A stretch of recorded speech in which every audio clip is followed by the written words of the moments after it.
ನಮಸ್ಕಾರ ಸ್ನೇಹಿತರೆ, Kannada jobs corner YouTube ಚಾನಲ್ಗೆ ಎಲ್ಲರಿಗೂ ಸ್ವಾಗತ.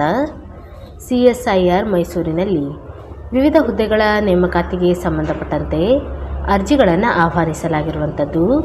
ಇನ್ನು ಯಾವ್ಯಾವ ಹುದ್ದೆಗಳಿವೆ, ಎಷ್ಟೆಷ್ಟು ಹುದ್ದೆಗಳು ಖಾಲಿ ಇರುವಂಥದ್ದು, ಏಜ್ ಲಿಮಿಟ್, ಎಜುಕೇಷನಲ್ ಕ್ವಾಲಿಫಿಕೇಷನ್ ಹಾಗೂ ಸೆಲೆಕ್ಷನ್ ಪ್ರೊಸೀಜರ್ ಬಗ್ಗೆ ಈ ಒಂದು ವಿಡಿಯೋದಲ್ಲಿ ಮುಂದೆ ನೋಡ್ತಾ ಹೋಗೋಣ. ನಮ್ಮ ಚಾನೆಲನ್ನು ಯಾರಾದರೂ ಹೊಸದಾಗಿ ನೋಡ್ತಾ ಇದ್ದರೆ ಸಬ್ಸ್ಕ್ರೈಬ್ ಮಾಡಿ ಹಾಗೂ ಪಕ್ಕದಲ್ಲೇ ಇರುವಂತಹ ಬೆಲ್ ಬಟನನ್ನು ಕ್ಲಿಕ್ ಮಾಡಿ. CSIR ಮೈಸೂರಿನಲ್ಲಿ ರಿಸರ್ಚ್ ಇಂಟರ್ನ್ಸ್ ಹುದ್ದೆಗಳ ಒಂದು ನೇಮಕಾತಿಗೆ ಸಂಬಂಧಪಟ್ಟಂತೆ ಅರ್ಜಿಗಳನ್ನು ಆಹ್ವಾನಿಸಲಾಗಿರುವಂಥದ್ದು. ಇನ್ನು ಈ ಎಲ್ಲ ಹುದ್ದೆಗಳು ಟೆಂಪ್ರವರಿ ಹುದ್ದೆಗಳಾಗಿರುವಂಥದ್ದು ಹಾಗೂ 2 ವರ್ಷದ ಅವಧಿಯವರೆಗೆ ಈ ಒಂದು ಹುದ್ದೆಗಳ ನೇಮಕಾತಿ ಇರುವಂಥದ್ದು. ಇನ್ನು ಎಷ್ಟೆಷ್ಟು ಹುದ್ದೆಗಳು ಖಾಲಿ ಇದೆ ಹಾಗೂ ಹುದ್ದೆಗಳಿಗೆ ಸಂಬಂಧಪಟ್ಟಂತೆ ಎಜುಕೇಷನಲ್ ಕ್ವಾಲಿಫಿಕೇಷನ್ ಬಗ್ಗೆ ನೋಡ್ತಾ ಹೋಗೋದಾದರೆ ಒಟ್ಟು 10 ಹುದ್ದೆಗಳು ಖಾಲಿ ಇರುವಂಥದ್ದು. ಈ ಒಂದು ಇಂಟರ್ನ್ಶಿಪ್ಗೆ ಆಯ್ಕೆಯಾದಂಥ ಅಭ್ಯರ್ಥಿಗಳಿಗೆ ಪ್ರತಿ ತಿಂಗಳು 24,000ವರೆಗೆ ವೇತನವನ್ನು ನೀಡಲಾಗುವಂಥದ್ದು. ಇನ್ನು ಎಜುಕೇಷನಲ್ ಕ್ವಾಲಿಫಿಕೇಷನ್ ಬಗ್ಗೆ ನೋಡ್ತಾ ಹೋಗೋದಾದರೆ MSCಯಲ್ಲಿ ಫಸ್ಟ್ ಕ್ಲಾಸ್ನಲ್ಲಿ ಪಾಸಾಗಿರುವಂತಹ ಅಭ್ಯರ್ಥಿಗಳು ಅರ್ಜಿಯನ್ನು ಸಲ್ಲಿಸಬಹುದಾಗಿರುವಂಥದ್ದು.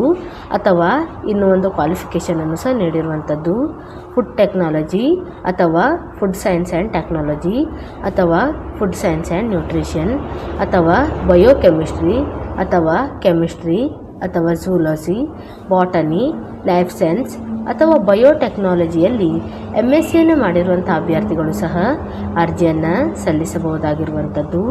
ಅಥವಾ ಇನ್ನೂ ಒಂದು ಕ್ವಾಲಿಫಿಕೇಷನನ್ನು ಸಹ ನೀಡಿರುವಂಥದ್ದು BTechನಲ್ಲಿ ಫಸ್ಟ್ ಕ್ಲಾಸ್ನಲ್ಲಿ ಪಾಸಾಗಿರುವಂತಹ ಅಭ್ಯರ್ಥಿಗಳು ಅರ್ಜಿಯನ್ನು ಸಲ್ಲಿಸಬಹುದಾಗಿರುವಂಥದ್ದು. ಅಥವಾ ಫುಡ್ ಟೆಕ್ನಾಲಜಿ ಅಥವಾ ಫುಡ್ ಸೈನ್ಸ್ ಆ್ಯಂಡ್ ಟೆಕ್ನಾಲಜಿ ಅಥವಾ ಬಯೋಟೆಕ್ನಾಲಜಿಯಲ್ಲಿ BTechನ್ನು ಮಾಡಿರುವಂಥ ಅಭ್ಯರ್ಥಿಗಳು ಸಹ ಅರ್ಜಿಯನ್ನು ಸಲ್ಲಿಸಬಹುದಾಗಿರುತ್ತದೆ. ಇನ್ನು ಏಜ್ ಲಿಮಿಟ್ ಬಗ್ಗೆ ನೋಡೋದಾದರೆ ಗರಿಷ್ಠ 25 ವರ್ಷದ ಒಳಗಿನ ಎಲ್ಲ ಅಭ್ಯರ್ಥಿಗಳು ಅರ್ಜಿಯನ್ನು ಸಲ್ಲಿಸಬಹುದಾಗಿರುವಂಥದ್ದು. ಹಾಗೂ ಆಯಾ ಕೆಟಗರಿಗೆ ಸಂಬಂಧಪಟ್ಟಂತೆ ಏಜ್ ರಿಲ್ಯಾಕ್ಸೇಷನನ್ನು ಸಹ ನೀಡಲಾಗಿರುವಂಥದ್ದು. ಇದರ ಬಗ್ಗೆಯೂ ಸಹ ನೋಟಿಫಿಕೇಷನಲ್ಲಿ ಎಲ್ಲ ಮಾಹಿತಿಯನ್ನು ನೀಡಲಾಗಿರುವಂಥದ್ದು. ಇನ್ನು ಸೆಲೆಕ್ಷನ್ ಪ್ರೊಸೀಜರ್ ಬಗ್ಗೆ ನೋಡ್ತಾ ಹೋಗೋದಾದರೆ ಅಭ್ಯರ್ಥಿಗಳನ್ನು ಶಾರ್ಟ್ ಲಿಸ್ಟ್ ಮಾಡಿ ಇಂಟರ್ವ್ಯೂ ಮುಖಾಂತರ ಆಯ್ಕೆಯನ್ನು ಮಾಡಿಕೊಳ್ಳಲಾಗುತ್ತದೆ. ಇನ್ನು ಹೆಚ್ಚಿನ ಒಂದು ಅಪ್ಲಿಕೇಶನ್ಗಳು ಬಂದಂಥ ಪಕ್ಷದಲ್ಲಿ ಅಭ್ಯರ್ಥಿಗಳು ಪಡೆದುಕೊಂಡಿರುವಂತಹ ಅಂಕಗಳು ಹಾಗೂ ಹೈಯರ್ ಎಜುಕೇಷನಲ್ ಕ್ವಾಲಿಫಿಕೇಷನ್ ಹಾಗೂ ಎಕ್ಸ್ಪೀರಿಯನ್ಸ್ ಮತ್ತು ರಿಟರ್ನ್ ಟೆಸ್ಟಿನ ಆಧಾರದ ಮೇಲೆ ನೇಮಕಾತಿಯನ್ನು ಮಾಡಿಕೊಳ್ಳಲಾಗುತ್ತದೆ. ಹಾಗೂ ಈ ಒಂದು ಹುದ್ದೆಯ ಅವಧಿಯು 2 ವರ್ಷದ ಅವಧಿಯವರೆಗೆ ಇರುವಂಥದ್ದು.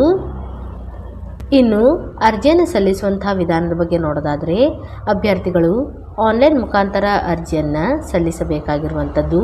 ಇನ್ನು ಅಭ್ಯರ್ಥಿಗಳಿಗೆ ಅರ್ಜಿಯನ್ನು ಸಲ್ಲಿಸಲು ವೆಬ್ಸೈಟ್ ವಿಳಾಸವನ್ನು ಸಹ ನೀಡಿರುವಂಥದ್ದು ri.cftri.org. ಈ ಒಂದು ವೆಬ್ಸೈಟ್ ಮೂಲಕ ಅಭ್ಯರ್ಥಿಗಳು ಆನ್ಲೈನ್ ಮೂಲಕ ಅರ್ಜಿಯನ್ನು ಸಲ್ಲಿಸಬಹುದು. ಹಾಗೂ ಅಭ್ಯರ್ಥಿಗಳು ಅರ್ಜಿಯನ್ನು ನವೆಂಬರ್ 28ರ ಒಳಗೆ ಸಲ್ಲಿಸಬೇಕಾಗಿರುವಂಥದ್ದು. ಇನ್ನು ಆಸಕ್ತ ಮತ್ತು ಅರ್ಹ ಅಭ್ಯರ್ಥಿಗಳು ಈ ಒಂದು ಹುದ್ದೆಗಳಿಗೆ ಅರ್ಜಿಯನ್ನು ಸಲ್ಲಿಸಬಹುದು. ಇವಿಷ್ಟು CSIR ಮೈಸೂರಿನಲ್ಲಿ ಕರೆಯಲಾದಂತಹ ವಿವಿಧ ಹುದ್ದೆಗಳ ನೇಮಕಾತಿಗೆ ಸಂಬಂಧಪಟ್ಟಂತಹ ಮಾಹಿತಿಯಾಗಿರುತ್ತದೆ.